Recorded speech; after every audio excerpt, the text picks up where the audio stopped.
Food production methods. Traditional kitchen. The traditional method is used in most kitchen concerns. Majority of food is purchased raw. Labour is intermitted, rising to peak just before the service of each meal. Expensive way of running a kitchen because of the manpower, space and equipment needed to operate it. Central production kitchen. Food is prepared centrally and transported to different locations where it is served.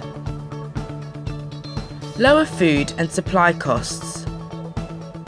Bulk purchasing reduces the raw material costs and helps to reduce the overall cost per meal. Flexibility in scheduling food preparation. High initial capital investment for building and equipment. Transportation costs. Perceived loss of quality. Convenience foods. The phrase convenience food describes a variety of hot or cold foods and dishes that require little or no effort in preparation. With suitable supplements, these pre-cooked products are very useful, especially for the elderly, sick, or handicapped persons, or for people who can devote little time to cooking. The fat quality may not be good, animal fats. Products with vegetable fats should be preferred. Most prepared dishes do not provide a full meal. The small amount of vegetables, or their complete absence, contradicts nutritional guidelines.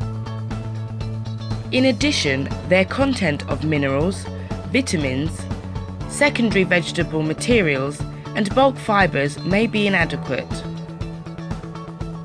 Ready-to-use products are often very expensive.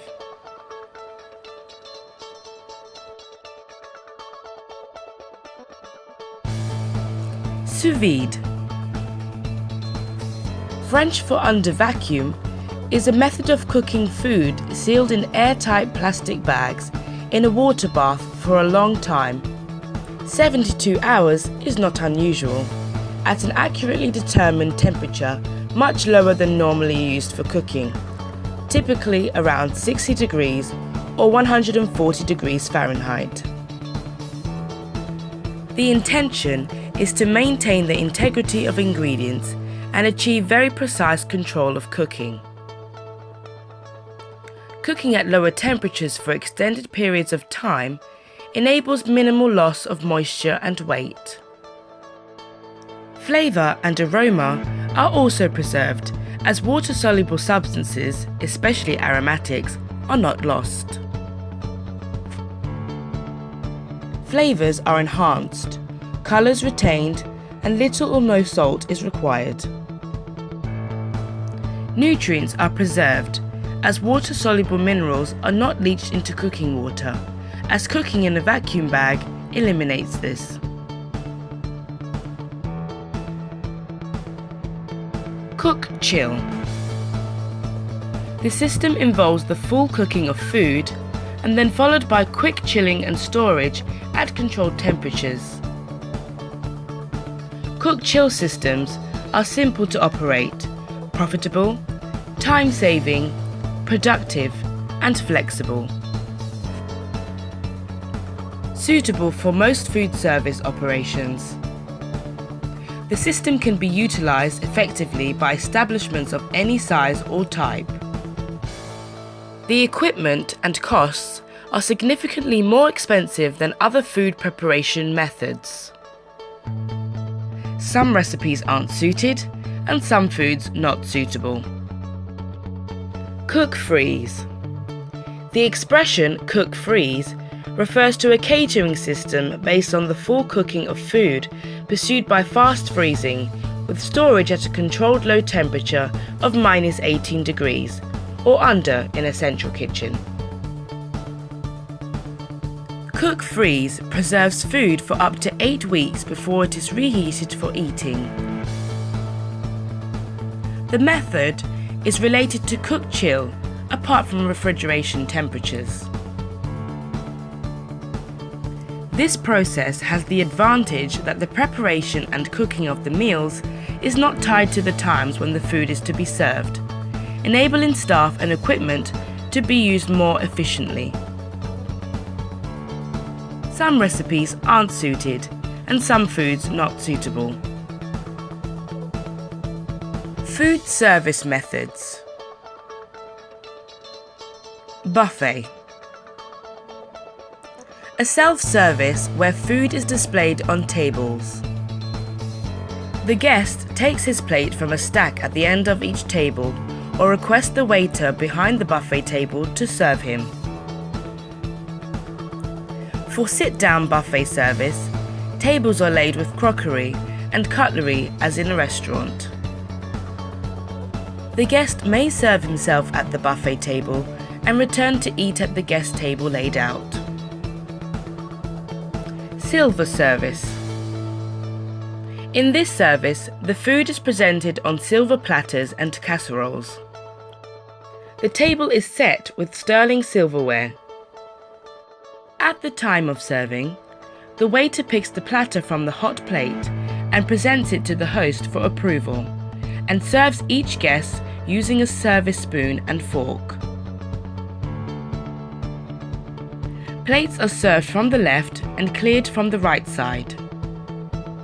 The guest to the host's right is served first, usually a female guest.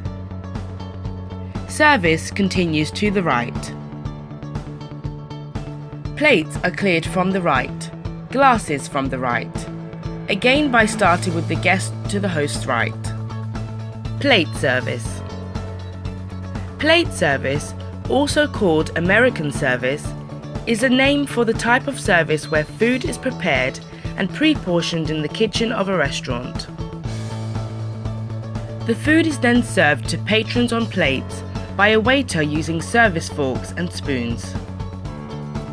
Waiters serve food to the people at the table, starting at the left. The beverages are served from the right. Family service. This is the type of service in which the host makes an active contribution. The waiter brings food on platters, shows to the host for approval, and then places the platters on the tables. The host either makes food portions and serves the guests, or allows the waiter to serve.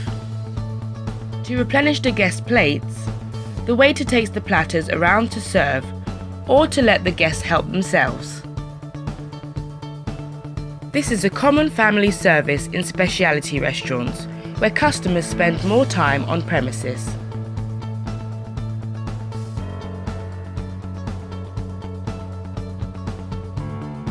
Today's lesson we wanted to be really interactive and three-dimensional with the students. So we started by having an area of the classroom that we talked about kitchen and food production in. Then we moved through into this that we designated our restaurant area. And we talked with the students about laying up of banqueting tables. The college invested in a proper banqueting table, proper linen, proper cutlery, proper glassware, so they could really touch and feel and experience what it was like to work in that kind of an environment. To make the room really three-dimensional, we worked on a series of posters and pull-ups to sit around the room so that the students could have something that engaged their eyes as well as their brains and really made them think about the day. We also brought in a couple of mannequins so that we could talk to the students about how staff should be dressed, how they should appear when it comes to conference and banqueting, and a couple of tips on how they could make their staff look really smart and presentable. It was a nice experience from this point, arranging the tables. There are good tips, so I was enjoying that. Yeah, today lesson was very great. Today we learned most of the things like cutlery service, table service, how to fix the table, how to fix the glasses, how to make the serve the food from which side the food.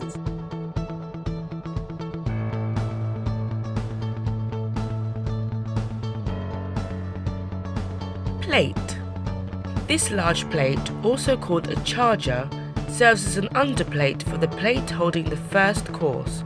When the first course is cleared, the service plate remains in place for any other courses, such as a soup course, until the plate holding the main course is served, at which point the two plates are exchanged. Dinner fork. The largest of the forks, also called the place fork, is placed on the left of the plate. Other smaller forks for other courses are arranged to the left or right of the dinner fork, according to when they will be used. Dinner knife. The large dinner knife is placed to the right of the dinner plate. Notice that the knife blade is turned toward the centre. This is a formal tradition dating back to when the dinner guests had very sharp knives. It was polite to keep the knife blade turned away from the guest to your side. Fish fork. If there is a fish starter, this small fork is placed to the left of the dinner fork because it is the first fork used. Fish knife. The specifically shaped fish knife goes to the right of the dinner knife. Like traditional dinner table settings, the fish knife and fork are placed in order of use. Therefore, if fish is being served as a starter, the fish knife is laid to the right of the dinner knife and fish fork to the left of the dinner fork. Salad fork. If the salad is served after the main course, the small salad fork is placed to the right of the dinner fork, next to the plate. If the salad is to be served first and the fish second, then the forks would be arranged left to right. Salad fork, fish fork, dinner fork. Salad knife. Placed to the left of the dinner knife, next to the dinner plate. If the salad is to be served first and the fish second, then the knives would be arranged left to right. Dinner knife, fish knife, salad knife. Soup spoon. If soup is served as a first course, then the accompanying spoon goes to the right of the knives. Dessert fork. The dessert fork can be set above the plate, fork pointing right. Dessert spoon. The dessert spoon can be set above the plate, spoon pointing left. Napkin. The napkin is placed on top of the charger if one is used, or in the space for the plate. It can also go to the left of the forks or under the forks if space is tight. Butter plate. The small butter plate is placed above the forks at the left of the place setting. Butter knife. The small spreader is placed diagonally on top of the butter plate, handle on the right and blade down. The red wine glass is placed directly above the knives. Just to the right are placed a white wine glass, a sherry glass or champagne flute to accompany a first course or for an opening toast, go to the right of the wine glasses. Styles of table service. Table service differs in three ways. 1. The manner in which the diner receives the food. 2. The servants required to wait on the table. And 3. The number of courses offered. There are 3 methods of table service: sit down, buffet, and tray. 6 major types of service in sit-down meals include French service, Russian service,